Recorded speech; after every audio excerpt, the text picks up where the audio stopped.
안녕하십니까. KBS 열린 토론 배종찬입니다.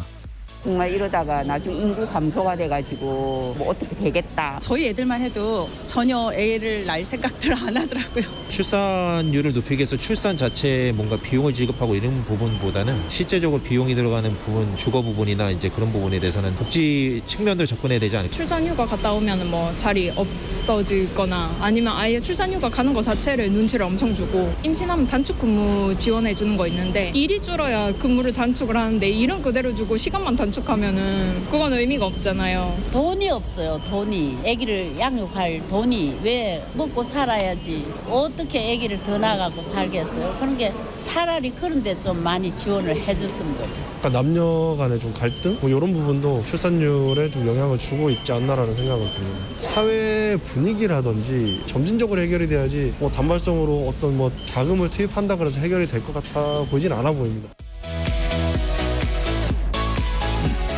거리에서 만난 시민들의 목소리 어떻게 들으셨는지요? 최근 통계청 발표에 따르면 지난해 출생아 수는 23만 명으로 1년 전보다 7.7%가 감소했고요. 특히 4분기 합계 출산율은 사상 처음으로 0.6명대까지 떨어졌습니다. 우리 사회의 아이 울음소리가 들리지 않는다. 저출생 쇼크는 범정부 차원에서 시급히 해결해야 할 국가적 과제가 되었습니다. 시민들 역시 이에 대한 인식이 높은 것으로 나타났는데요. KBS 공영미디어연구소가 2024년 공영방송 어젠다 조사를 수행했는데요. 우리 국민들은 공영방송이 다뤄야 할 가장 중요한 아젠다로 저출생, 고령화 대응을 꼽았습니다. 그래서 KBS 열린 토론에서는 저출생 고령화 시대 해결 방안은 이라는 주제로 공사 창립 특집을 준비했습니다. 오늘부터 3일 동안 각계 전문가들을 모시고 저출생 원인과 대응 방안, 그리고 초고령 사회의 돌봄 이야기를 나눠보겠습니다. 오늘은 그 첫 번째 시간으로 아이 울음 없는 사회, 저출생과 성평등이라는 주제로 진행합니다. KBS 열린 토론 지금부터 출발합니다. 치열한 토론 속에서 더 나은 세상을 찾아갑니다.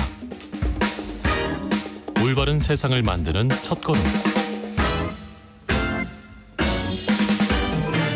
평일 저녁 7시 20분 KBS 열린 토론. 오늘 토론 함께 해주실 네 분 소개해드립니다. 한국여성정책연구원 일과생애연구본부 강민정 연구위원 나오셨습니다. 네, 안녕하십니까. 정치하는 엄마들 박미나 공동대표 나오셨고요. 네, 안녕하십니까. 한국여성노동자회 배진경 대표 함께합니다. 네, 반갑습니다. 아동권리보장원 정익중 원장 나오셨는데요. 대통령 직속 저출산 고령사회위원회 민간위원이기도 합니다. 네, 안녕하십니까. 반갑습니다. 네, 네 분 어서 오시고요. 열린 토론은 시민분들과 함께하고 있습니다. 문자로 참여하실 분은 샵 9730으로 의견 남겨주시고요. 단문 50원, 장문은 100원의 정보 이용료가 붙습니다. KBS 모바일 콩과 유튜브를 통해서도 무료로 참여하실 수 있고요. KBS 1라디오의 모든 프로그램은 유튜브에서도 함께 하실 수 있습니다. 여러분들 구독도 눌러주시고 유튜브도 많은 시청 부탁드리겠습니다. 자, 정말 중요한 문제입니다. 우리에게는 너무나도 중요한 문제라고 볼 수 있는데 정 원장님. 네. 대통령 직속 저출산 고령화 사회위원회 활동을 계시는데 네. 출생률과 관련해서 좀 본질적인 문제를 여쭤보고 싶습니다. 네. 아이들이 살기 행복해야 출생률이 높아지는 겁니까? 아니면 아이를 낳는 여성들이 행복해져야 되는 겁니까? 뭐 저야 아동권리보장원이니까 아동이 행복해야 그러지 않을까. 아동이 행복하지 않은 사회에서는 아이가 태어나기 어렵습니다. 이미 태어난 아이들을 소중하게 여기고 부모도 이 아이들로 인해서 풍요로워질 때 뭐 이런 저출생 문제가 해결되지 않을까 이렇게 생각이 되는데 아직 뭐 아이들이 쉴 권리, 놀 권리 이런 거 전혀 박탈당하고 있고 아이들을 위한 정책이나 공간들이 부족한 상황에서 아이를 낳으라고 할 수 있을까 이런 생각은 듭니다. 네. 박민아 대표께는 이 질문 드려야 될 것 같은데요. 우리 정말 출생률, 출산율 이 주제를 이야기를 나눠보는 것이 어제 오늘이 일이 아닙니다. 네. 어떤 게 가장 핵심이라고 보십니까? 출산율이 올라간다. 아이들의 울음소리가 많이 들린다. 뭐가 제일 핵심일까요? 뭐 교수님이 말씀하셨다시피 아동이 행복해야 출생률도 올라갈 것이라고 생각하는데요.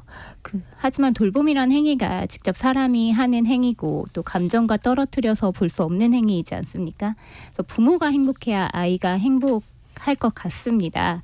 경제활동을 하는 부모든 아니면 경제활동을 하지 않는 부모든 모든 부모의 삶이 행복해져야 아이들의 삶도 행복해질 수 있다라고 생각을 하는데요.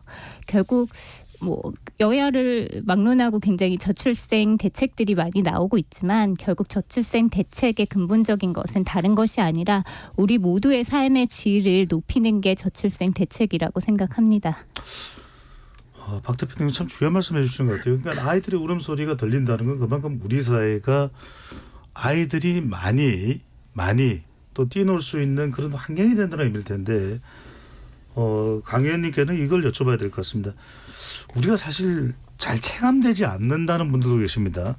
통계청 발표가 지난해 4분기 합계 출산율이 0.6명대로 떨어져서 0.65명이라고 하는데 이게 어떤 수치인지 0.5가 어떤 수치인지 얼마나 심각한 건지 설명을 해 주신다면요.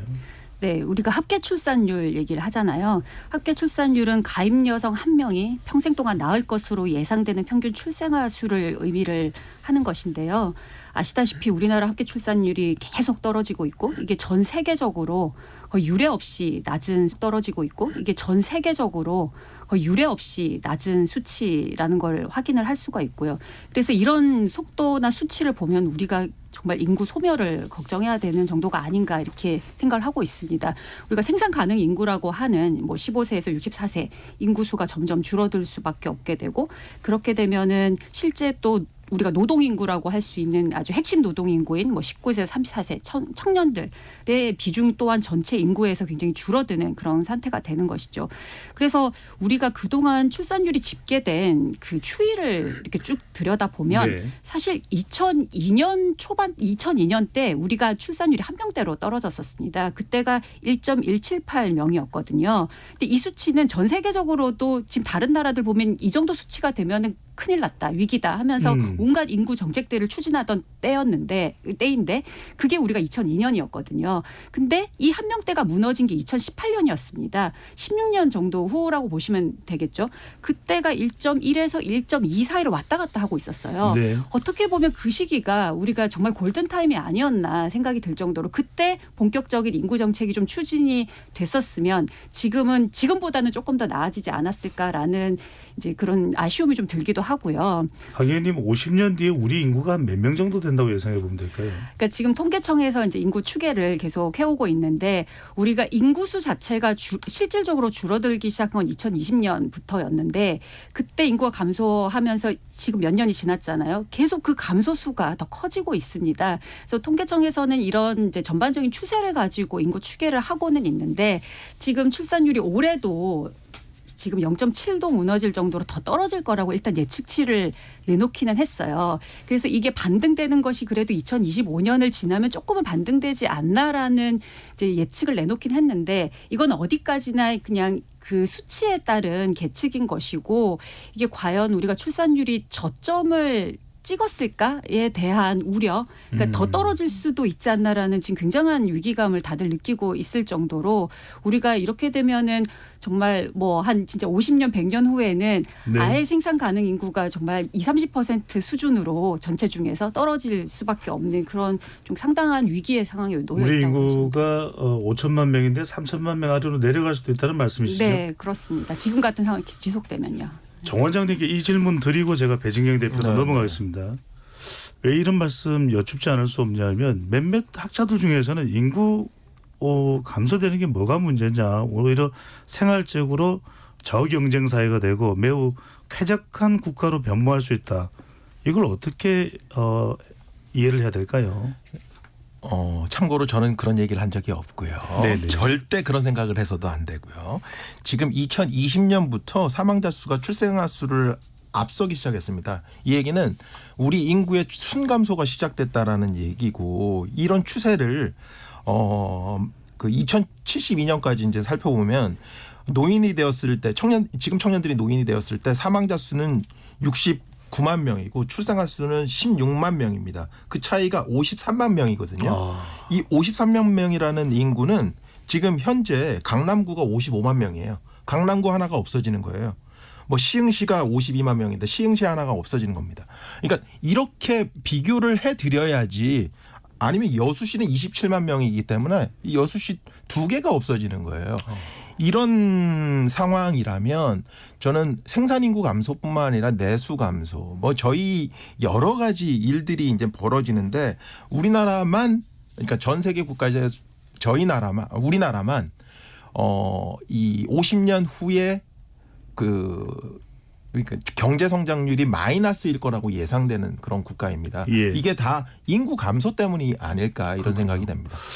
영국의 경제연구소의 보고서를 보면은 우리가 지금 뭐 세계 10위권 또는 10위 내에 문화, 경제, 경쟁력을 가지고 있다고 하는데 앞으로 50년, 60년 뒤에 인구가 감소되면은 세계 30위권, 40위권 경쟁력에 구가 된다는 분석도 하는데 배 대표님께는 이걸 여쭤보고 싶습니다. 지금 서울에도 폐교하는 초등학교가 생겼다.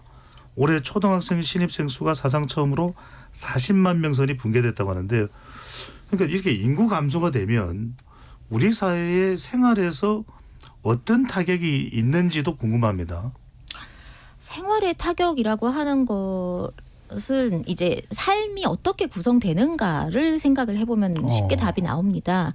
우리가 지금 되게 인구가 밀집해서 살고 있는 형태란 말이죠. 근데 이 밀집해서 살고 있는 형태에서 사람들이 줄어들게 되면은 거기에서 일단 가게들이 사라지겠죠. 물건을 사러 올 사람들이 없기 때문에. 그리고 학교가 사라질 것이고 그 공공 인프라도 사실은 그거를 뭐 이용할 사람이 없어지기 때문에 대체로 많은 어떤 사회 서비스라던가 뭐 우리가 이용하는 가게라던가 마트라던가 뭐 학교라던가 이런 것들이 다 사라지게 되는 거죠. 절대 그래서. 수요가 네네. 줄어들 수밖에 없겠네요. 급격히요. 그렇죠. 네. 네. 그러니까 베이비붐 시기에는 100만 명이었잖아요. 예. 그 100만 명을 대상으로 저희 학교 시스템이 구축되어 있습니다. 그러니까 어린이집, 유치원 모든 학교의 현재 정원을 채울 수 없는 숫자로 아이들이 23만 명으로 태어나고 있습니다. 저희 2024년 대학 입학자 대학 그 정원 수가 51만 명이에요.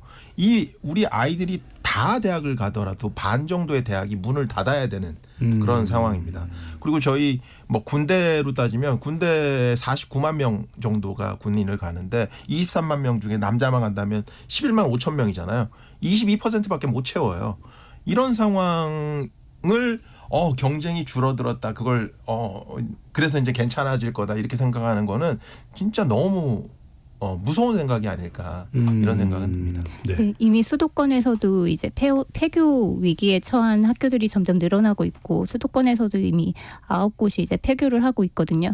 그 어린이집과 수도권인데도요. 네, 어린이집과 유치원에서도 이제 폐원 위기가 계속 지속적으로 가고 있습니다. 그러니까 수도권이라고 불리우는 부천, 성남, 광명 이런 수도권에서도 10년 새 계속 이제 폐교가 돼가고 있는 상황인데요. 이런 폐교로 인해서 결국에는 아이들을 교육하고 돌볼 수 있는 환경과 인프라가 점점 적어진다라는 거죠. 그래서 아까 말씀드렸듯이 아동과 관련된 사업들, 인프라는 줄어들고 더욱 돌봄 환경과 교육 환경은 좋아지지 않고 이것이 결국엔 또 저출생을 불러일으키는 그런 악순환이 계속될 수밖에 없다라는 거죠. 네, 박 대표님께 이어서 좀 여쭤보겠습니다. 저도 이제 뭐 양육을 하지만 사실 절대적으로 배우자에게 미안한 심정을 가지고 있는데 왜냐하면 우리 사회는 이 양육이 너무 힘듭니다. 그래서 지금 이 양육 돌봄으로 가보면 일단 아이를 낳을 수 있는 건 여성이죠. 그러면 여성들이 아이를 낳을 수 있는 환경, 결혼할 수 있는 환경, 양육할 수 있는 환경이 되는데 일단 아이를 낳겠다고 하면 그건 곧 회사를 떠나야 한다. 아니면 어떤 불이익을 다 받을 수도 있다. 그러니까 2, 3년 육아하느라고 회사를 못 나오면 바로 자리가 없어질 수도 있는 것이고 이 사례에 대해서 좀 박 대표님께서 뭐 우리가 일반적인 사례가 됐든 뭐 체험한 또 주변 분들의 사례가 됐든 말씀을 좀 적나라한 상황을 말씀을 해주신다면요. 네, 제 그냥 개인적인 사례가 될지도 모르겠지만 10년 전 일이기는 해요. 하지만 제가 다니던 회사는 남초 회사였고 남자 직원이 80%가 되는 회사였거든요. 그래서 임신한 여직원 자체를 찾아볼 수가 없었고 그렇기 때문에 출산 휴가를 다녀온 여직원도 단 한 명도 없었습니다. 그러니까 육아휴직을 가냐 못 가냐의 문제가 아니라 출산 휴가조차도 낼 수 없는 그런 조직 분위기였다라는 거죠. 그럼 여직원이 임신한 여직원이 출산 휴가조차도 쓸 수 없는 그 조직 분위기에 남성들의 육아휴직은 어땠을까요? 단 한 사례도 없었습니다. 그러니까 출산 휴가조차도 행사할 수 없는 조직의 분위기였고요. 실제로 제 지인 중에는 이제 쌍둥이를 키우는 지인이 계신데 네. 쌍둥이를 키우면 이제 2년까지 육아휴직을 쓸 수가 있어요. 근데 좀 중견 기업에 다님에도 불구하고 1년만 쓰고 이제 바로 복직을 했거든요. 그 이유가 그냥 내 자리가 없어질 거라는 우려 때문이었어요. 그러니까 이런 조직 문화, 이런 조직 분위기가 변화하지 않는 이상 육아휴직 제도가 있다고 해도 못 쓰고 있는 분위기고 그런 조직 문화고 그리고 우리가 자꾸 육아휴직과 출산 휴가라고 이렇게 명명되어지는데 그것이 쉬다 왔구나. 그러니까 육아가 힘들고 괴롭고 막 이런 것이 아니라 그렇게 명명되어짐에 따라서 뭔가 쉬고 왔고 뭔가 좀 휴식을 취하고 왔고 이런 식으로 사회 분위기나 조직 분위기가 된다라는 거죠. 그렇게 생각하지 않고 우리가 조금 그 육아와 양육과 이런 출산과 그런 것들을 좀 어떤 사회적 그러니까 좀 네. 수고로운 것으로 좀 여겨질 필요가 있다라고 봅니다. 알겠습니다. 배 사실은 대표님께 지옥 체험 아니었을까요? 아니 배 대표님 이게 저도 이게 저 스스로가 부끄러워집니다. 왜 사람들은 출산 휴가 육아휴직으로 불러서 그게 위대한 일이잖아요. 그렇죠. 출산이란 위대한 사람을 영웅적 가업 수행이라든지 아니면 전 세계가 떠받들 일 이런 식으로 명칭을 해서도 부족할 판인데 배 대표님 이게 좀 나아졌습니까? 왜 이런 인식을 못하는 겁니까? 10년 전 일이라고 지금 박민아 대표님께서 말씀하셨는데 이거 지금도 그렇습니다. 똑같아요. 저희가 이제 저희 11개 지부가 있습니다. 저희 여성노동자회가. 근데 여기에서 이제 여성노동상담실 평등의 전화를 운영을 하고 있는데 2022년에 접수된 모부성권 상담이 660건이었습니다. 근데 이 상담 내용들을 살펴보면은요. 병원 검진을 가야 되잖아요. 근데 검진을 가겠다라고 하면 사직서 써라. 그리고 출산휴가 신청을 하면 이걸 거부하면서 그냥 실업급여 받고 끝내자. 그리고 둘째 아이를 임신한 거를 알고 국가지원금 받으러 회사 다니냐. 그리고 신고해라. 벌금 내고 말겠다. 그리고 출산 전후휴가 쓰고서 복귀를 했는데 육아휴직 신청 예정자라고 하면서 승진 대상에서 제외하고 사실 이런 일들이 이런 신랑이조차 할 수 있는 사람들은 대부분 그래도 정규직 인 거예요. 프리랜서로 일하고 계시는 우리 작가님 같은 경우만 봐도 아이를 낳고 일을 그만둘 수밖에 없어요. 출산휴가나 육아휴직이 전혀 받을 수가 없으니까. 그러니까 아이를 낳는다라고 하는 것 자체는 내 커리어가 단절되는 문제고 그것이 나의 노동 생애에 있어서 너무나 큰 악영향을 미치게 됩니다. 그리고 사실 회사는 굉장히 이상한 방식으로 이 권리를 가져가려고 하는 여성 노동자들을 모함을 하는데요. 제가 오늘 낮에 토론회를 다녀왔는데 네. 이 토론회에서 어떤 이야기들이 있었느냐면요. 지금 노동위원회에 성차별 진정을 넣을 수 있게 법이 바뀌었습니다. 그래서 성차별 진정이 들어왔는데 그것이 승진차별 사례였어요. 승진차별 사례인데 이 승진차별 사례가 어떤 얘기냐면은 육아휴직을 다녀온 여성 노동자들이 승진에서 배제가 되는 거예요. 그래서 승진차별로 이제 그 노동위원회 진정을 넣고 불이익 정도가 아니라 배제라고요. 그렇죠. 네. 예. 그 승진차별로 이제 그 노동위원회 진정을 넣고 그 결과를 받아들고서 회사로 갔더니 회사는 이제 여성 노동자들을 더 이상 신규로 뽑는 여성 노동자들을 계약직으로만 채용하겠다라고 하는 거예요. 그러면서 이제 계약직으로 채용된 여성 노동자들에게 너네가 지금 계약직인 이유는 저 사람들 때문이야. 라고 그 진정을 제기한 여성 노동자들을 지칭해서 그렇게 얘기를 하는 겁니다. 네. 강 의원님. 네, 저도 조금 네네. 그래서 여쭤볼 텐데 네. 한국여성정책연구원이 정부 출연 연구기관이죠. 맞습니다. 숱한 이런 보고서, 맞습니다. 여성의 지위 개선, 저출생 환경의 이 또 개선 또 이런 부분들을 수도 없이 보고서와 연구 용역을 했을 텐데 출산, 육아, 돌봄 제도도 있을 텐데 노동 현장이 왜 이렇게 안 변하는 겁니다. 이게 남성들 때문입니까? 아니면은 고용주 때문입니까? 기업인 때문입니까? 누구 때문입니까? 제가 이제 저희 연구원에 입사한 지 지금 20년 정도 됐거든요. 네. 그래서 여기 들어와서 제가 뭐 최근 10몇 년 현장에 있는 근로자들이 이 일과 육아를 어떻게 병행해 오고 있는가를 거의 매년 그 변화를 팔로우업을 해보고 있습니다.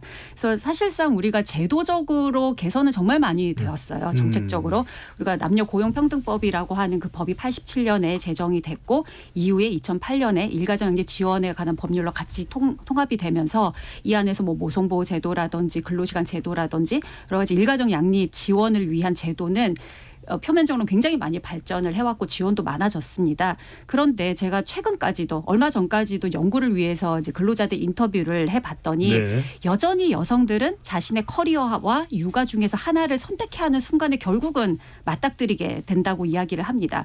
그리고 그렇게 되면 남성들 같은 경우는 이 여성이 이제 육아를 위해서 일을 그만두게 되면 맞벌이였다가 소득이 어쨌든 줄어들게 되다 보니까 또 본인은 가족에 대한 또 가정 경제에 대한 부담이 훨씬 더 커지는 겁니다.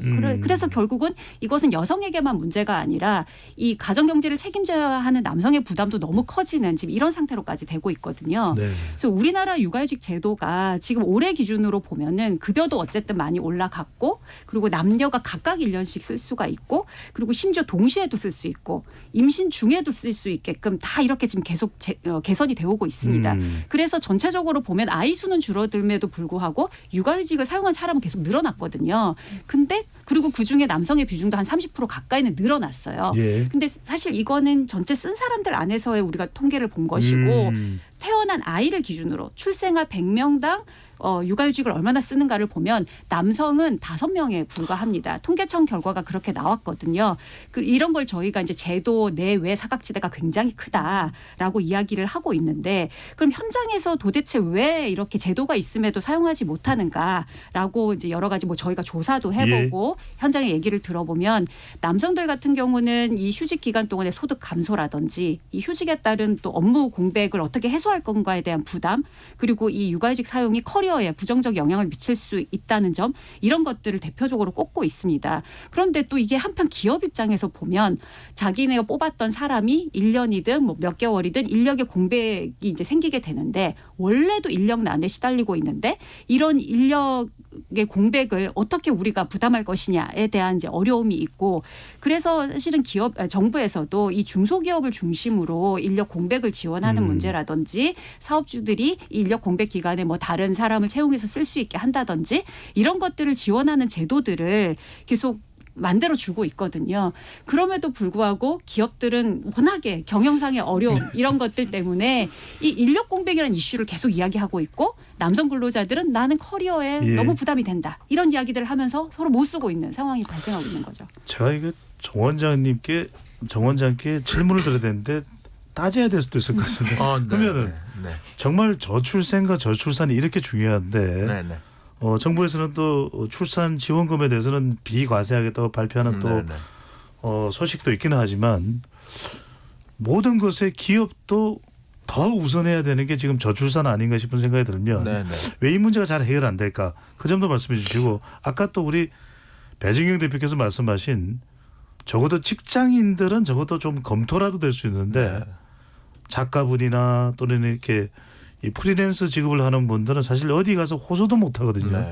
이 점은 어떻게 개선을 해야 될까요? 그러니까 제 전공 분야는 아니지만 뭐 하나 좀 말씀을 드리면 이제 최악의 경우를 지금 많이 얘기를 하셨고 그렇지만 저는 대기업, 뭐 공무원, 공공기관 여기는 제가 보기엔 예전에 비해서 너무너무 좋아졌다라고 생각이 들어요. 그래서 남성이 육아휴직이 늘어나는 것도 아마 그런 영역에서 이제 많이 늘어나는데 이제 대기업과 중소기업 간의 차이를 어떻게 줄여갈 건가. 그리고 지금 얘기했던 특고와 관련된 특수고용직과 관련된 그런 분들을 어떻게 책임질 건가. 그건 재원의 문제가 지금 확보되지 않아서 이제 문제인데 그런 부분들을 이제 확보하는 것들을 어떻게 이건 정치적 결정일 수 있다라고 생각이 되거든요. 그래서 그런 부분들을 이제 신경을 써야 될 거라고 생각이 되고 저는 이제 문화의 문제를 이제 얘기하지 않을 수 없는데 지금은 주변에서 육아휴직을 가거나 출산휴가를 가면 주변 사람들이 힘들어져요.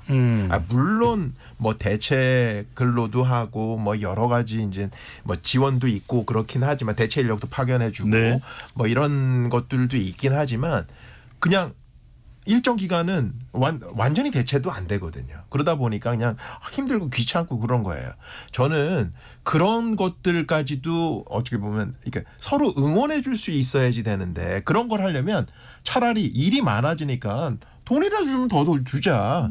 그러니까 그렇게 해서 수당으로 그러니까 주변에서 뭐 출산휴가나 예를 들어서 이제 이런 그 육아휴직을 들어가게 되면 새로운 대체자가 오기 전까지 일이 늘어날 수밖에 없으니까 뭐 예를 들어서 수당을 그러면 가는 사람도 좀 부담이 덜하고 남는 사람도 일을 더해서 돈도 더 받는구나 이런 거를 느낄 수 있게 그러니까 문화를 바꾸지 않고서는 저는 아무리 난리를 친다고 하더라도 저희가 지금 정책으로 할 수 있는 것들을 지금 많이 하고 있지만 그게 왜 실핏줄까지 밑으로 내려가지 않느냐. 이게 저는 문화의 문제라고 생각이 돼요. 원장님 말씀대로 지금 금전적인 보상을 더해주는 거 왜 안 됩니까? 아니 금전적인 보상도 저는 이것도 정치적 결정의 문제라고 생각이 듭니다. 그러니까 지금까지는 우리가 노는 것이라고 생각을 하잖아. 아까 전에 육아휴직, 네. 휴가 이런 것에 대해서 돈을 명칭부터 좀 바꿔야겠네요. 그렇죠. 네. 명칭부터 바꾸고 그게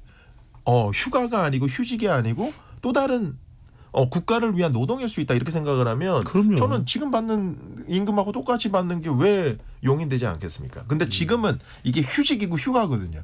편하다고 생각하거든요. 그러다 보니까 그렇게 되는 거라고 생각이 그래서 저는 이게 문화를 제가 좀 오늘은 불리해요. 세 분 여성분.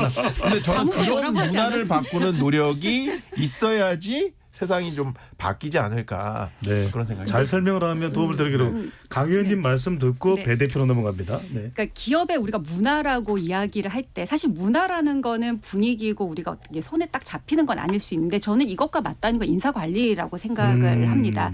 그러니까 대기업 공공기관이 왜 다른 중소기업에 비해서 잘할 수 있는가를 생각해 보면 우리가 모든 사람이 다 연차 휴가를 가잖아요. 그리고 모든 사람이 여름 휴가를 갑니다.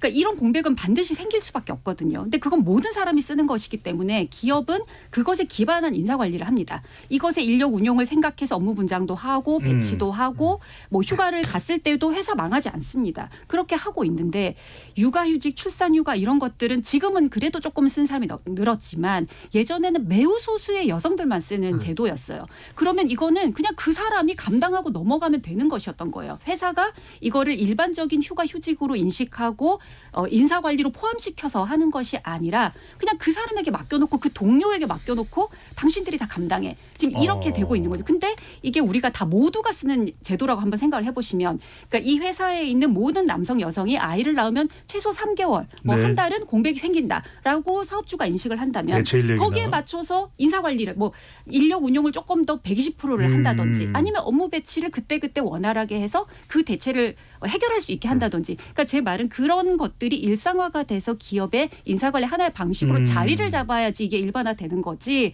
그냥 뭐 동료한테 뭐 니네가 조금 더 감당해 이렇게 개인에게 맡길 수 있는 문제는 아니라고 생각을 합니다. 단순히 어떤 문화 차원에서 그러니까 그 문화라는 것이 인사관리 제도로 해결해 나갈 수 있다는 거죠. 배 대표님도 하시고 싶은 말씀해 주셔서 아까 그 부분을 좀 이야기해 주십시오. 여성들의 경우에 굉장히 또 화날 수 있고 또 그 이유 때문에 출산을 또 아이를 가지지 않는 이유가 바로 이 승진, 바로 경력 단절. 오히려 출산을 하고 돌아왔을 때 더 가점을 줘서 일각에서 그런 이야기 나옵니다. 오히려 더 빠른 속도로 성장하게 만들면은 오히려 더 적극적으로 출산하지 않겠냐. 우리 사회가 그런 제도가 있다면 어떻게 보시는지. 물론 이제 기업 안에서의 문화라고 하는 것이 중요합니다. 중요하고 좀 전에 말씀 주신 대로 육아라고 하는 것이 우리 사회에선 커리어가 아니라 리스크로 인식이 돼요. 근데 스웨덴 같은 나라든 이제 거기 총리가 이렇게 딱 얘기합니다. 육아는 커리어다. 네, 그렇게 얘기를 해요. 근데 우리나라는 그게 되지 않는 거죠. 그냥 오롯한 리스크일 뿐입니다. 자, 그렇게 됐을 때 이걸 왜 선택을 해야 될까요? 그리고 대한민국 여성들은 OECD 국가들 중에서 가장 높은 학력을 갖고 있는 집단입니다. 그런데 우리가 근본적인 문제를 좀 들여다봐야 돼요. 근본적인 문제라는 건 뭐냐면 지금 우리 사회는 어떻게 구조화돼 있냐면은 모든 개개인들이 자기의 어떤 생계를 위한 돈을 버는 것이 당연한 사회로 구성이 되어 있단 말이에요. 그런데 이게 여성들 같은 경우는 그 높은 학력, 그 똑똑한 능력 이런 것들을 다 가지고서도 노동시장에 딱 발을 내딛는 순간 차별이 시작됩니다. 여성들이 평생에 걸쳐서 남성들과 동등한 임금을 받는 연령 구간이 단 한 군데도 없어요. 심지어 여성들이 가장 높은 임금을 받는 연령 구간이 35세에서 39세입니다.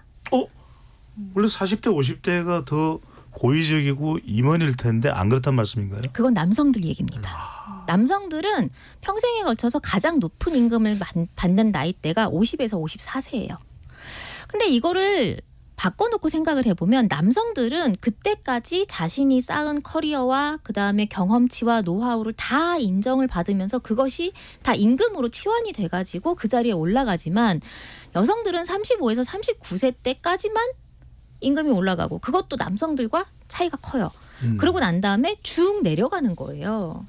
근데 이렇게 됐을 때 생각을 해볼게요. 근데 여기다가 아이까지 얹어져? 그러면 내 생계는 어떻게 되는 거야? 라고 하는 질문이 나올 수밖에 없는 겁니다. 그리고 대한민국의 절반의 여성 노동자들이 비정규직이에요. 비정규직이라고 하는 어떤 고용 형태에서 일하고 있는 분들은 이렇게 얘기해요. 적금을 넣기도 꺼려져요. 내가 3개월 후에 이 일을 계속 할 수 있을까? 이것도 물음표라는 거예요. 한치 앞이 미래가 보이지 않는데 거기에서 아이를 얹을 수가 없습니다. 아이를 얹는 순간 내 삶은 그냥 빈곤의 나락으로 떨어질 수밖에 없는 그런 현실 속에 놓여 있는 거예요. 근데 만약에 생각을 해봅시다.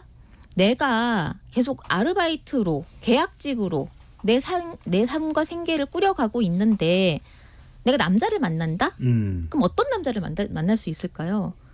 지금은 대부분 계급 결혼을 합니다. 나와 비슷한 계급의 남성을 만나서 결혼을 할 수밖에 없어요. 근데 예전 같으면은 그래도 둘이서 등기되고 사는 게 낫지 않냐라고 얘기를 하지만 지금은 비슷한 사람들끼리 둘이 앉아 있으면은 더 힘들어져라고만 생각을 하는 거예요. 자, 지금 뭐 우리가 저출산의 원인이 되는 부분을 따지고 들어가면 뭐 한도 끝도 없습니다. 지금 말씀해 주신 대로. 자, 이번에는 아이를 낳았는데 그럼 어떻게 할까? 우리 박민아 대표한테로 넘어갑니다. 자, 이건 뭐 저도 뭐 유구모입니다. 할 말이 없는데 자, 맞벌이 상황에서 결국 애를 누가 보느냐? 애들은 보채죠. 엄마를 찾죠. 양가에 누구라도 뭐 시부모가 됐든 또 친정부모가 됐든 가까이에 살면은 복이라도 받는다. 대신 봐주시기라도 한다.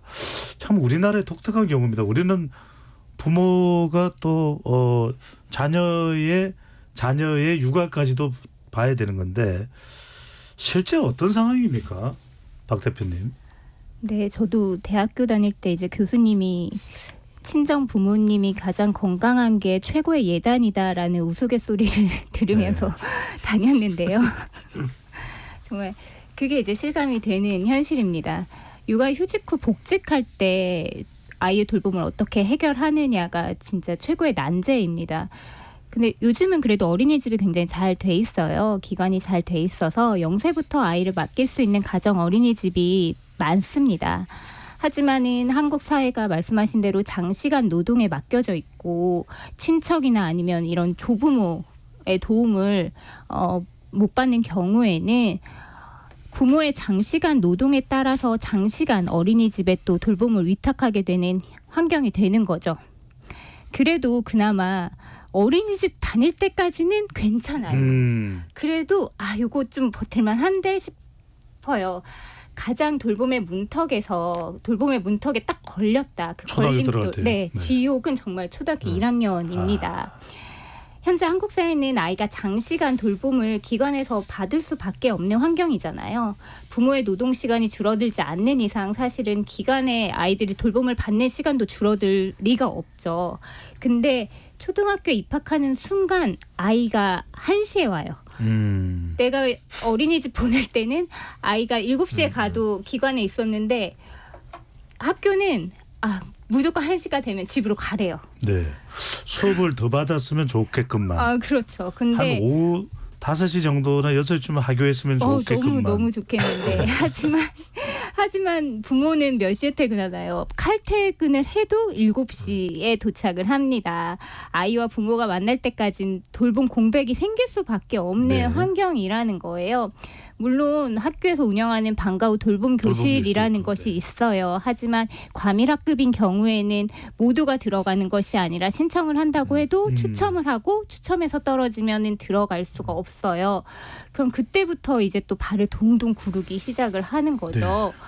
뭐 지자체에서 운영하는 돌봄센터도 있긴 하지만 학교 바로 옆에 있는 것이 아니기 때문에 도보로 10분 이상 이동을 하거나 아니면 8차선 도로를 건너야 하는 경우도 있습니다. 초등학교 1학년 아이가 가기에는 굉장히 부담스러운 위치인 거죠. 육아휴직을 쓸 수 있는 양육자들은 그나마 육아휴직을 남겨두었다가 그 시기에 쓰기도 합니다. 하지만 육아휴직을 쓸 수 없는 양육자들이 굉장히 많아요. 말씀하셨듯이. 그래서 그런 양육자들은 정말 이제 사직을 하고 가정으로 복귀하여 아이를 돌보거나 아니면 사교육으로 해결을 하려는 거죠. 일명 이제 학원 뺑뺑이를 보내는 것인데 과연 이것이 아이들을 과학습으로 내모는 것이 아니라 사실 정말 돌봄을 위탁하기 위해서 보내는 것이거든요. 그러니까 태권도 학원이 최고의 돌봄 시설이다라는 우스갯소리도 있어요. 그러니까 학원이 더 이상 저학년 때는 학원이 학습을 위해서 아이들을 보내는 것이 아니라 돌봄의 기능이 훨씬 이제 큰 부분인 거죠. 지금 그렇게 해서 굉장히 많은 양육자들이 돌봄을 해결하고 있고 돌봄 공백에 몰리고 있습니다. 네, 이번 새학기부터는 이제 저녁 8시까지 최장입니다. 늘봄 학교를 운영하는 것도 전국적으로 상당히 많아지긴 합니다만 참 이런 게 풍성하고 풍족하고 다양하고 또 치사 선택할 수 있는 육아 천국이면 얼마나 좋을까요? 육아 천국. 근데 정 원장님께 또 안 여쭤볼 수 없는 게 남자들은 왜 이렇게 육아를 안 하는 겁니까?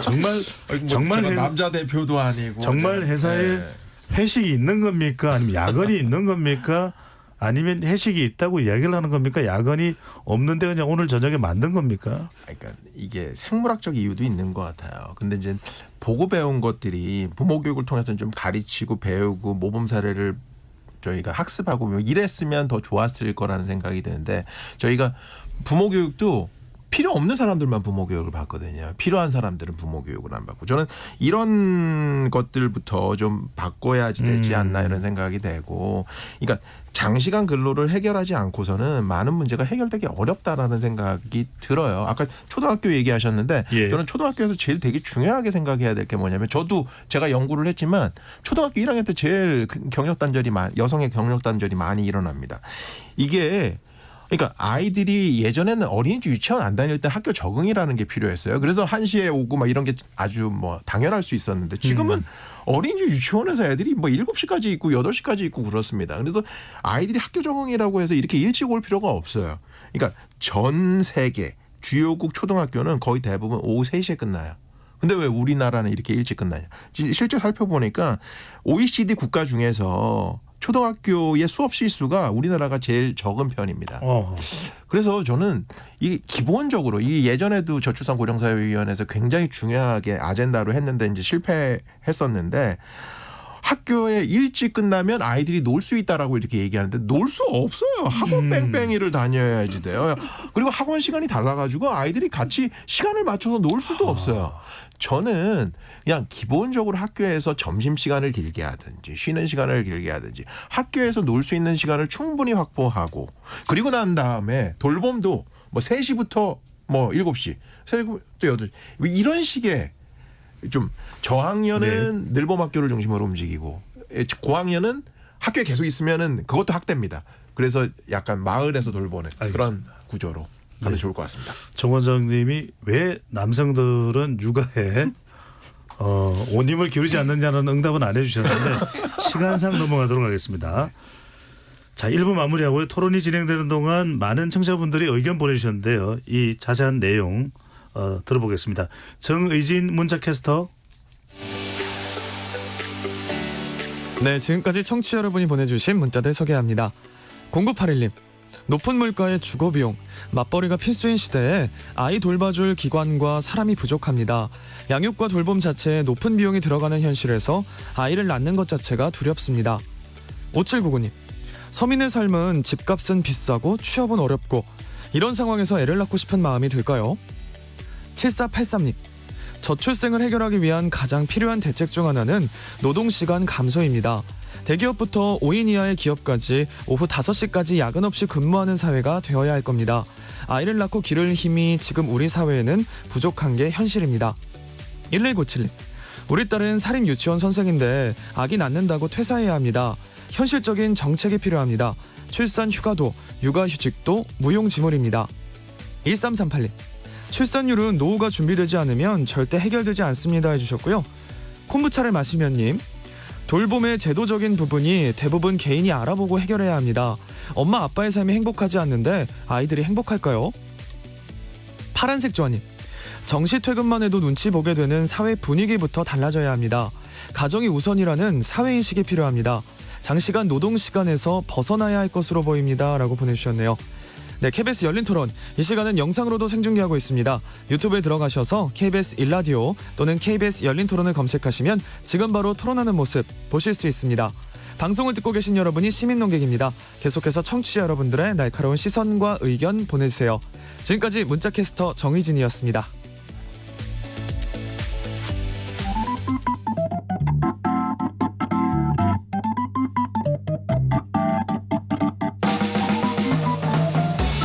세상을 바꾸는 질문, 열린 토론이 시작합니다.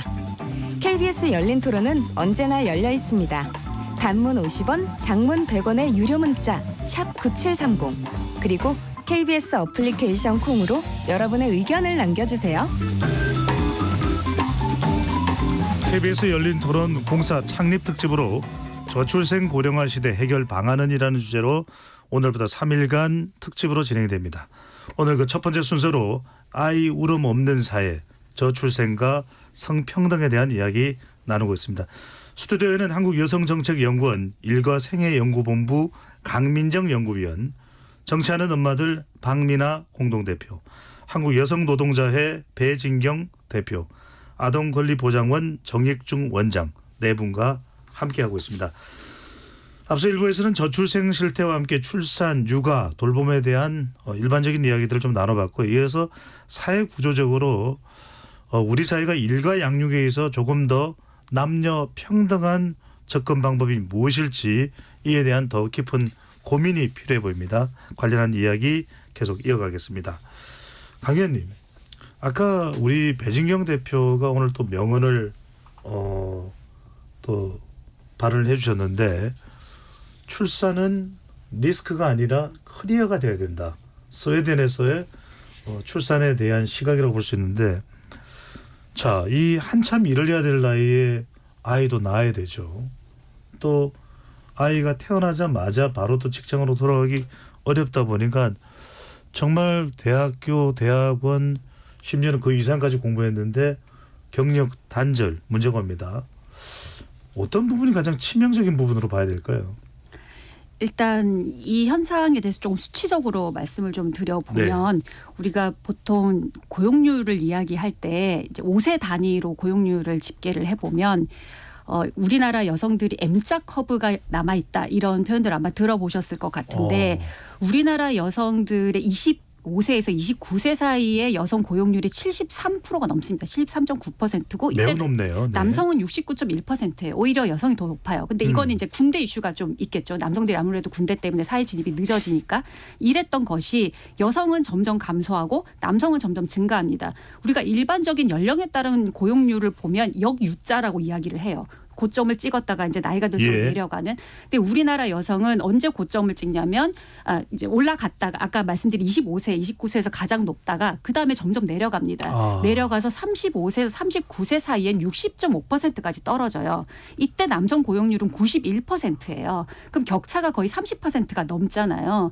이 나이대에 이 30%가 넘는 격차는 OECD 국가 중에서도 역대급으로 가장 높습니다. 그래서 이 격차만 보아도 우리가 가장 핵심적으로 일해야 할 연령대, 아까 말씀하신 커리어가 정점에 달해서 쌓아가야 할 그 시기에 여성들은 많이 경력을 단절하게 된다는 거죠. 그래서 저희가 이 수치를 보면 저희가 매년 경력 단절 여성들을 대상으로 해서 그 사유를 조사를 하고 있습니다. 그래서 경력 단절을 하는 이유를 물어보면 2022년 기준으로 보면 육아가 42.7%로 나타나고요. 결혼이 26.3%, 임신 출산이 22.8%입니다. 이 세 개를 다 합하면 90%가 넘어요. 그러면 어찌됐건 결국 이 경력을 단절하는 사유는 육아, 결혼, 임신, 출산 이 대부분이라고 볼 수가 있습니다. 그럼 더 문제는 뭐냐? 이렇게 경력을 단절한 다음에 나중에 다시 재취업을 하고 싶어도 보통은 아이 때문에 경력을 단절하기 때문에 단절 기간이 꽤 깁니다. 몇 년, 평균 거의 8년 이렇게 되기도 합니다. 이렇게 된 상태에서 다시 진입을 하려고 하면 이전의 경력은 사실상 다 포기할 수밖에 없죠. 그러다 보니까 이제 질 낮은 일자리로 진입을 하게 되는 겁니다.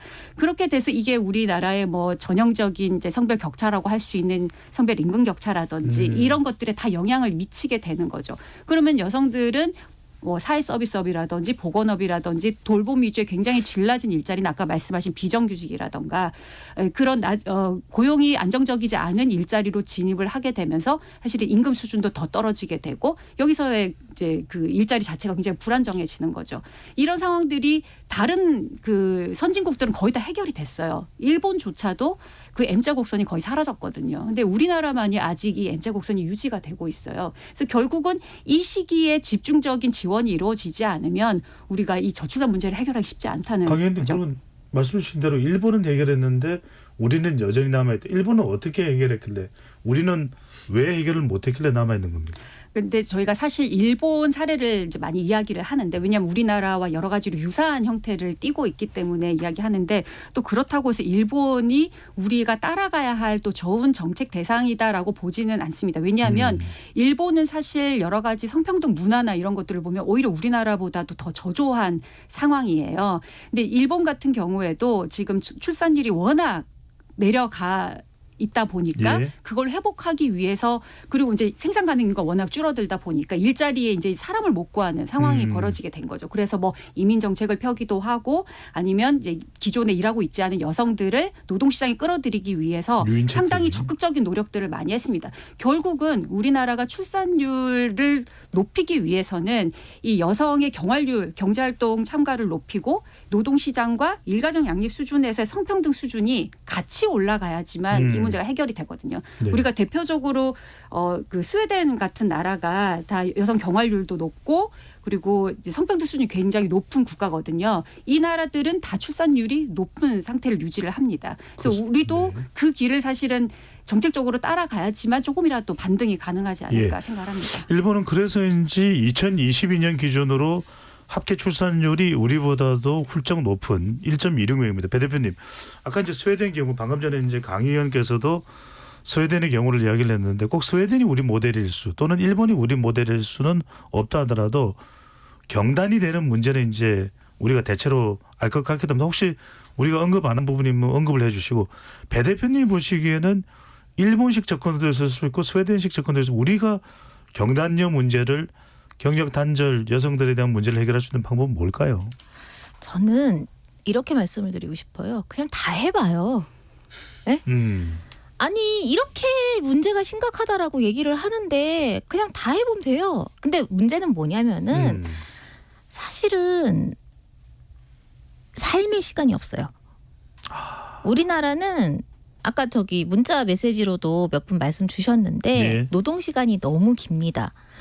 아까 교수님께서 남성들이 육아에 참여하기 어려운 이유에 대해서 설명을 좀 약간 덜 하신 것 같은데 사실 생물학적인 이유는 아닙니다. 네. 사실 여성들도 태어날 때부터 애 어떻게 키우는지 몰라요. 네. 그냥 억지로 알게 된 거죠. 근데 이것이 왜 억지로 여성에게 떠맡겨질 수밖에 없는가? 거기에서 우리는 출발을 해야 됩니다. 노동 시간이 너무 긴데 이 긴 노동 시간을 누구에게 부과를 하고 누구에게 돌봄을 부과를 할 거냐라고 하는 사회적 성역할 분리가 이루어져 있기 때문에 남성들은 장시간 회사에서 불임을 당하고 노동을 해야만 하고 여성들은 노동도 하고 애도 키워라 이렇게 되는 거예요. 근데 이렇게 됐을 때 문제가 뭐냐면은 이 긴 노동 시간 안에 아이가 네. 들어설 자리가 없다는 거예요. 그래서 저는 이렇게 말씀드리고 싶어요. 주 4일제. 아. 예. 저 솔직히 우리나라는 노동 시간을 정말 급격하게 줄이지 않으면 저출생은 해답이 없습니다. 해답이 없고 그리고 일본 같은 경우는 여러 가지 이제 그 기업들이 노동자가 아이를 키우면서 일할 수 있는 어떤 환경을 만들기 위한 여러 가지 제도들을 펼쳤어요. 네. 근데 우리나라 어떻습니까? 제도는 있지만 유명무실해요. 제도가 현장에서 작동을 하지 않습니다. 그러면 정부가 뭘 해야 됩니까? 관리 감독을 해야 돼요. 관리 감독을 해야 되는데 안 합니다. 근로감독관 모자란다, 사람 모자란다, 거기까지 신경 쓸 수 없다라고 이야기하지만 아니 저출생이 문제라면서요. 왜 안 합니까? 저는 이렇게 말씀드리고 싶어요. 예를 들어 가지고 그 누구에게 아이가 새로 태어나는 건 모두가 알잖아요. 그리고 우리나라 뭐 시스템 정말 뭐 키보드 몇 번 치면은 누구한테 애가 있는지 나옵니다. 물론 그게 다 개인 정보라 가지고 뭐 부처 간에 서로 이제 공유가 되진 않겠지만 네. 이거를 갖다가 어느 노동자가 몇 살의 아이를 키우고 있는가라고 하는 거를 갖다가 정부가 알잖아요. 알면은 그 회사에다가 압박을 넣어야 돼요. 이 사람이 육아휴직을 왜 안 쓰고 있느냐. 그런 식의 정책도 사실은 필요하다는 겁니다. 예. 그 사실 정부가 조금 더 적극적으로 움직이지 않으면 이 문제는 해결되지 않아요. 알겠습니다. 근데 지금 정부는 노동시간 69시간 얘기하고 계세요. 예. 아까 주 4일제를 말씀하셨는데 그렇게 되면 이제 우리 KBS 열린 토론도 월요일부터 목요일까지만 진행을 하게 되는 상황이었는데 자 오늘 정원지 않게 많이 몰릴 수밖에 없는 게 저출산 고령사회위원회 민간위원으로 계십니다. 네. 왜 못하는 겁니까? 그러니까 전 세계에서 좋다는 정책들은 다 들어와 있다고 해도 과언은 아닙니다. 근데 이제 저희가 이제 뭐 예산도 그렇게 적지 않았거든요. 320조를 이제 투여했다라고 얘기하는데 이게 지금 18세 미만 그 724만 명한테 18세 미만 아동이 724만 명인데 1인당 1년에 4,400만 원, 한 달에 368만 원을 줄 수 있는 액수예요. 뭐 근데 이제 이 안에는 저출산과 관련 없는 그런 것까지도 모두 포괄을 되어 있고 저는 제일 이제 문제가 뭐냐면 이 정책에 대해서 이제 정책이 있다라는 것만 있고 그 정책이 얼마나 효과가 있었다는 것들을 한 번도 검증해 본 적이 없다. 요번에 이제 중요한 아젠다로 정책 평가를 통해서 선택과 집중을 하고 이렇게 나아가겠다 이런 얘기를 하고 있고 굉장히 중요한 아젠다로 하나로 한 게 저는 이게 일가정 양립해서 육아휴직에 대해서 굉장히 크게 이제 접근을 하고 있는 것 같아요. 네. 뭐 저희 아동권리보장원도 자동 육아휴직제를 하고 있거든요. 그래서 기본적으로 육아휴직이에요. 근데 내가 육아휴직을 안 쓰려면 그 이유를 내야 되는 거예요. 그러니까 예를 들어서 이제 경제적인 이유로 못하는 분들이 많을. 그래서 저는 육아휴직 급여를 이제 높이지 않으면 끝내 못 쓰는 사람들이 굉장히 많이 생길 거라고 생각이 되는데, 그러니까 자동 육아휴직제를 이제 고민하는 거 모르겠습니다. 주 4일제도 중요하긴 하지만 저는 먼저 해볼 수 있는 것부터 이제 우선순위를 또 따져봐야 돼요. 주 4일제도 되게 좋지만, 그러니까 지금 현재 있는 모든 기업에서, 그러니까 대기업뿐만 아니라 공공기관, 공무원뿐만 아니라 모든 기업에서 이렇게 자동 육아휴직 이걸 검토하는 그 대신 그러면 이제 특수고용직이 빠지겠죠. 이런 부분들을 또 어떻게 처리할지 어떻게 해결할지와 관련된 노력들을 좀 해보면 좋지 않을까 이런 생각이 들고 늘봄학교도 지금 뭐 새로운 시도를 또 해보고 있는데 실제로 이게 가능한 부분도 있겠지만 제일 중요한 서울시가 6.3%의 초등학교밖에 참여를 안 했어요. 이곳이 제일 서울시 같은 경우엔 출산율도 제일 낮고 사교육비는 제일 높은 곳이에요. 네. 여기서 뭐 100% 참여해주면 될까 말까 한 건데 이런 데서 참여를 해주지 않기 때문에 제가 보기에는 이게 정책을 이제 집행한다고 했을 때 국가만 하는 게 아니라 지방자치단체도 있고 예. 이런 뭐 교육청도 있고 이런 데하고 같이 협업을 해야지 되는데 그런 협업들도 조금 부족했던 게 아니지 않지 않나. 참 저출산 대책이라는 게 한두 개의 신의 뭐 한 수로 해결될 수 있는 부분은 아닐 거라는 생각이 들기도 하고요. 박민아 대표께 그래서 여쭤보고 싶은 게 실제 쭉 경험을 해보셨잖아요. 직장 생활도 해보셨을 테고 출산도 했고 육아도 하고 여러 경험들을 지금 다 하신 가운데 정작 겪어보니까 또 겪고 있으니까 어떤 부분이 사실은 제일 해법의 핵심 또 포인트 또 가장 초점이 맞춰져야 되는 부분으로 보시는지요? 지금 뭐 굉장히 저출생 관련해 가지고 많은 정책들이 나오는데 그 정책들을 사실 살펴보면은 저출생 대책이 무조건 나아라예요. 그러니까 임신과 출산에만 초점이 너무 맞춰져 있는 거죠. 그러니까 낳으면 얼마 줄게, 뭐 낳으면 뭐 해줄게 이런 식으로 낳으면 내가 다 해줄 거야. 이런 형식으로 가고 있다라는 거예요. 근데 정말 중요한 것은 우리가 이 낳은 아이를 어떻게 키울 것인가에 초점을 더 맞춰야 된다라는 거죠. 낳는 건 잠시인데 사실 키우는 건 정말 키우는 거는 30까지 키워야 될 수도 있잖아요. 키우는 건 그쵸. 이제 캥거루족도 그러면서 어떻게 우리가 이 아이를 잘 키워낼 것인가에 대한 고민이 없이 무조건 낳으라고 하는 사실 그런 정책들은 굉장히 좋지 않다라고 보고요. 출산 유도책밖에 안 되는 거죠.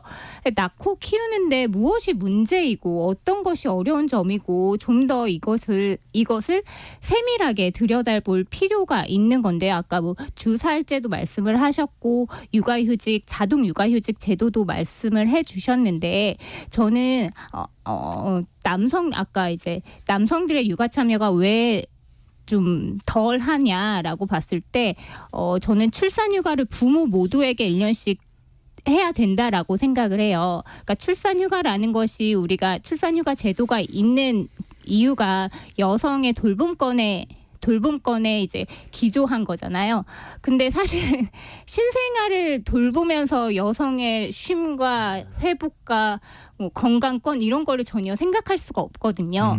그렇기 때문에 부모 모두가 출산휴가 1년씩을 부여함으로써 서로 돌봄을 좀 제공을 하고 그러면 남성들이 육아 참여의 기회가 주어질 수 있다라고 보거든요. 근데 지금 사회가 육아 제도나 정책 자체가 여성들에게 부과되고 있어요. 그러니까 출산휴가라든가 이런 것도 그렇고 사실 일상적으로 봐도 기저귀 가리대 남성 화장실에 생긴 지 얼마 안 됐거든요.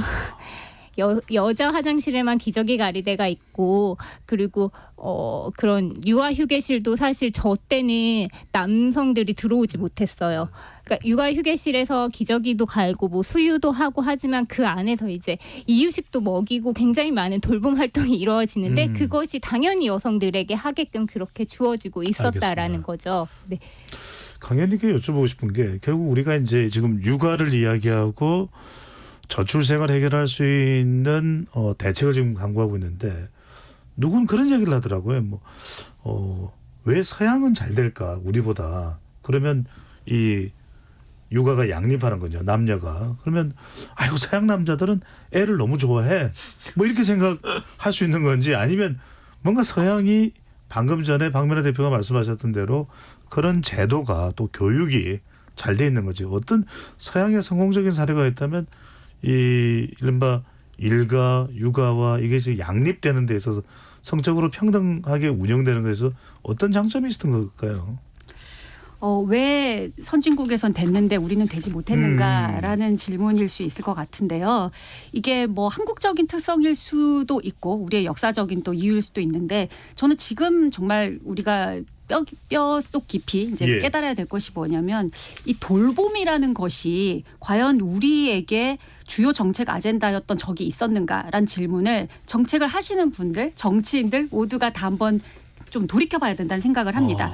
왜냐하면 돌봄이라는 것은 아이를 키우는 것뿐만이 아니라 어릴 때도 돌봄이 필요하지만 나이가 들어서도 돌봄이 필요하거든요. 결혼을 하든 아이가 있든 없든 돌봄이라는 건 내 인생에서 전생의 과정에서 아주 필수적인 요소일 수밖에 없습니다.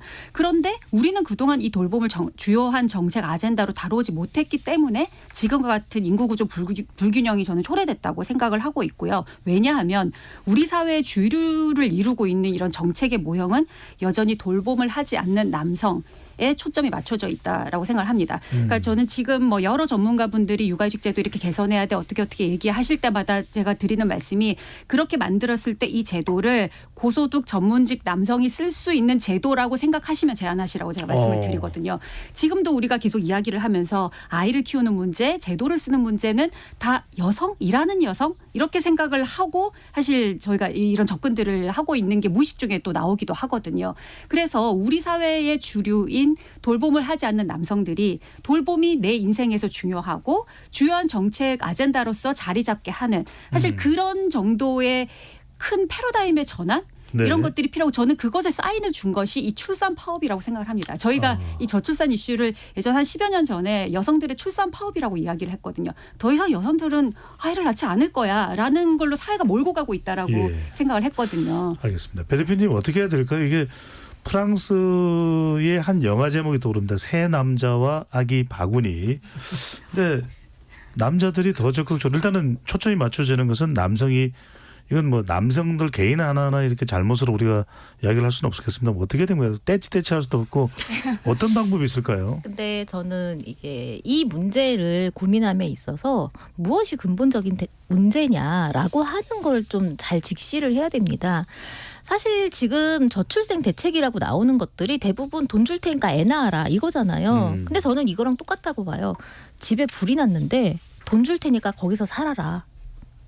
이거거든요. 집에 불이 났는데 어떻게 거기서 삽니까? 불을 꺼야죠. 근데 불을 끄겠다는 생각은 안 해요. 뭐 돈 쥐어주면 거기서 살겠지 이렇게 생각을 하는 거예요. 근데 좀 전에 프랑스 얘기하셨는데 사실 프랑스도 저출생으로 인해서 여러 가지 문제들이 사회적으로 제기됐던 때가 있었습니다. 근데 여기는 여러 가지 방편들 중에 하나로 그 가족 제도를 다양화했어요. 그러니까 지금 프랑스 같은 경우가 혼외 출산이 60%가 넘습니다. 전체 출산의 네, 60%가 넘는다고요. 예. 이게 무슨 얘기냐면은 우리나라는 이제 이성의 정상 가족만이 가족으로서 인정을 받을 수가 있습니다. 혼인, 입양, 혈연 이것만이 가족을 구성할 수 있는 유일한 그 조건이거든요. 그런데 프랑스 같은 경우는 이제 생활동반자법 우리나라로 치면은 생활동반자법이라고 하는 팍스라고 하는 제도가 있어요. 근데 이 제도를 통해 가지고 관계를 조금 그렇게 매이지 않는 가벼운 관계들을 가족으로 만들어낼 수 있는 거예요. 그러면서 그 사이에서 아이들을 낳을 수 있고 그리고 이 아이들이 결혼이라고 하는 제도 안에서 낳은 아이들과 차별 없이 모든 혜택을 다 누릴 수가 있습니다. 그렇기 때문에 이 유연한 가족 제도가 사실은 프랑스에서는 굉장히 주요했다라고 이야기가 됩니다. 물론 근데 프랑스는 우리나라보다 훨씬 성평등한 나라이고 노동시간이 짧은 나라입니다. 네. 그러니까 여러 가지 요인들이 있겠지만 그 문제도 간과할 수는 없다는 거죠. 우리나라가 결혼을 하지 않고 아이를 키우는 것이 얼마나 많은 사회적 질시와 그다음에 혐오의 눈초리를 받아야 되는 겁니까? 그러니까 이런 사회에서는 사실은 다양한 어떤 가족의 구성권을 개인이 선택할 수가 없어요. 근데 그 사회에서는 아이들이 사실 굉장히 고정된 결혼이라고 하는 제도 안에서만 태어날 수 있기 때문에 굉장히 한계가 있는 거죠. 네, 우리 오늘 이 KBS 열린 토론 창사 특집으로 저출생 또 성평등에 대한 대책이 무엇인지를 이야기 나눠보고 있습니다. 오늘 토론을 이제 마무리해야 되는 상황인데요. 오늘 뭐 다뤘던 주제들을 포함해서 과연 우리가 저출생의 해결을 위한 가장 근본적인 문제는 뭘지를 네 분이 각각 한 30초, 지금 시간 관계상 30초 내로 좀 마무리를 해주시면 좋겠습니다. 정 원장님부터요. 네, 뭐 저희 저출산으로 인한 인구 감소가 중세 흑사병 사망자 수에 비견되는 수준으로 굉장히 심각한데, 뭐 성평등 이런 것도 굉장히 중요하지만 저희가 개인 간 경쟁 뭐 이런 것들을 좀 줄여나가는 것들이 굉장히 중요하지 않을까. 어린이집 유치원부터 줄서기 시작해서 취업 뭐 모든 교육까지, 것들이 줄서기를 할 수밖에 없는 그런 경쟁 문화를 좀 벗어나는 게 지금 그래야지 여유가 생기지 않을까 이렇게 생각이 됩니다. 그런 삶의 여유가 없기 때문에 출산도 결혼도 포기하게 되는 게 아닌가 이렇게 생각이 됩니다. 박민아 대표는요? 네. 저는 낳으면 애국자라고 하고 기르면서 맘충 소리를 듣게 만드는 이 사회의 전반적인 분위기를 좀 짚어내고 싶습니다. 사실 저출생으로 인해서 아동을 찾기가 굉장히 어렵고 아동을 만나기가 굉장히 힘들기 때문에 우리가 아동을 어떻게 대해야 될까 모르는 분들이 굉장히 많은 것 같아요. 그리고 접하는 거는 이제 미디어를 통해 접하는데 미디어에서는 계속 양육자의 갈등 혹은 자극적인 양육자와 아동의 모습들만 계속 그려내고 있기 때문에 저 삶이 행복해 보이지 않는 거죠. 그렇기 때문에 그런 미디어의 자극적인 요소들을 조금 우리가 개선할 필요도 있고 노키즈존이라든지 이런 것들이 아동 차별이고 양육자 혐오가 될 수 있다라는 인식 아래 좀 이런 것들을 고쳐 나갔으면 좋겠습니다. 알겠습니다. 배진경 대표는요? 30초 내로 좀. 네, 저는 이런 말씀 드리고 싶습니다. 미래를 꿈꿀 수 없는 오늘에서 아이가 태어날 수 있는가? 나의 미래, 내 노동의 미래, 내 삶의 미래, 그리고 한 치 앞을 가늠할 수 없는 나의 노동 상황. 이 상황에서 내가 무엇을 할 수가 있겠습니까? 아무것도 할 수 없어요. 안정적인 일자리와 그다음에 충분한 임금이 필요합니다. 알겠습니다. 그리고 장시간 노동이 해결되어야 되고요. 네. 마지막으로 강민정 위원님은요? 네, 우리나라 저출산 정책은 법에 따라서 이제 기본 계획을 5년마다 수립해서 추진을 하고 있습니다. 그래서 지금 현재는 4차 기본 계획이 추진 중에 있고요. 지금까지 출산 정책이 출산 장려 위주로 흘러왔다면 지금은 전생의 삶의 질을 제고하기 위한 종합적인 대응으로 확장이 되어 오고 있습니다. 그래서 뭐 이중 노동시장 구조를 개선하는 문제나 교육에서의 경쟁 심화를 해결하는 문제, 뭐 수도권 집중, 주택 비용, 뭐 일가정 양립, 청년층 인식 변화 이런 구조적인 문제들을 원인으로 진단하면서 이걸 해결하기 위한 정책적 노력은 계속하고 있거든요. 근데 이건 정말 시간이 많이 걸리는 문제입니다. 장기적 관점에서 꾸준히 추진을 해야 되고요. 아이의 연령대에 따라서 그에 맞는 돌봄 시간, 비용 그리고 서비스들이 체계적으로 이루어지도록 지원할 필요가 있습니다. 예, 오늘 열린 토론은 육아 안 하는 남성에 대한 문제 제기는 아니라는 점 그릇 참고로 말씀을 드리고요. KBS 열린 토론 이것으로 모두 마무리하겠습니다. 말씀 잘 들었습니다. 지금까지 KBS 열린 토론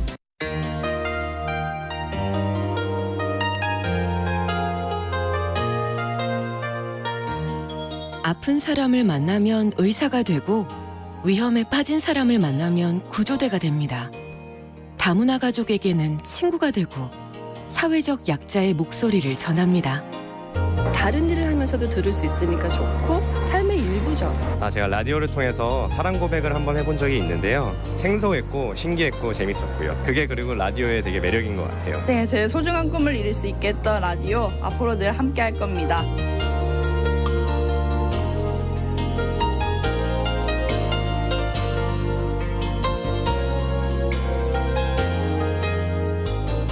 언제나 KBS 당신 곁에 라디오